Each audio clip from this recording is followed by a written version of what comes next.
మనం ఎవరి పాదాలు పట్టుకొని ఏడుస్తున్నాం? ఎవరి దగ్గర మన చింతను చెప్పుకుంటున్నాం? ఎవరి దగ్గర మనం జవాబు పొందాలనుకుంటున్నాం? ఈరోజు చాలా మంది మనుషుల దగ్గర ఎక్కువ ఏడుస్తున్నారు, మనుషుల దగ్గర చింతను చెప్పుకుంటున్నారు, మనుషుల దగ్గర తమ గోడును చెప్పుకుంటున్నారు.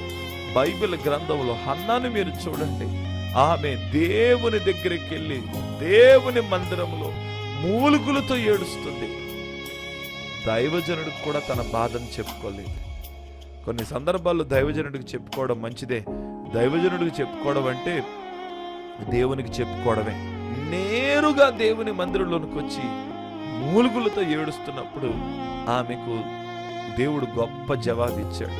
డీప్ కనెక్షన్ కావాలా? డీప్ కనెక్షన్ ఎలా వస్తుంది? డీప్ కనెక్షన్ ఎలా మనం నిలబెట్టుకోగలం? డీప్ కనెక్షన్ మన జీవితంలోనికి ఎలా తెచ్చుకోగలం అంటే, నువ్వు మనుషుల దగ్గర కాక దేవుని పాదాల దగ్గర ఏడ్చేవారుగా